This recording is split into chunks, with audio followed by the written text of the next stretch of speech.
వంగింది అంతే. ఒక్క పిల్లర్ వంగితే ఇంత లొల్లి పెట్టి బదనాం చేసి రాజకీయంగా లబ్ది పొందే ప్రయత్నం చేసిండ్రు. 15 నెలల ఇప్పటికీ ఆ పిల్లర్ మీరు సరిగా చేస్తలేరు. ఇప్పటికైనా చెయ్యండి.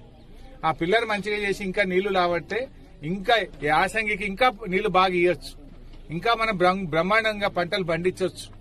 కేవలం రాజకీయాలతో కాదు, నిజంగా కాళేశ్వరం తెలంగాణకు వరప్రదాయం. నువ్వు ఇంత మాట్లాడుతున్నావు రేవంత్ రెడ్డి. మల్లన్న సాగర్ కు నీళ్లు ఆడికెళ్ళిపోతున్నాయి, కాళేశ్వరం నీళ్లే కదా. ఆ మల్లన్న సాగర్కి వెళ్ళి హైదరాబాద్ నీళ్లు తీసుకుపోతా అంటున్నావు. మూసి సుందరీకరణ చేస్తా అంటున్నావు. గండిపేట నింపుతా, హిమాయత్ సాగర్ నింపుతా అంటున్నావు. ఆడికెళ్ళిపోతాయి గండిపేటకు. మల్లన్న సాగర్ కాళేశ్వరంలో భాగం కాదా? నువ్వు మల్లన్న సాగర్ నీళ్లు గండిపేటకో హిమాయత్ సాగర్ కో మూసీకి తీసుకుపోతా అంటే అవి గోదావరి నీళ్లు కాళేశ్వరం నీళ్లు కావా? ఎంతకాలం బుకాయిస్తావు? ఎంతకాలం అబద్దాలు చెప్తావు? డోకేబాజీ మాటలు మాను. ఇప్పటికైనా నిజాయితీగా ఆ ఒక్క పిల్లర్ను తొందరగా రిపేర్ చేస్తే ఇంకా నీళ్లు ఫుల్లుగా వస్తాయి. గా పని చేయించు తప్ప పిచ్చి పనులు మానుకో. ఇవాళ నీ 4 ప్రాజెక్టులు కూలిపోయినాయి కదా, దానికి ఏం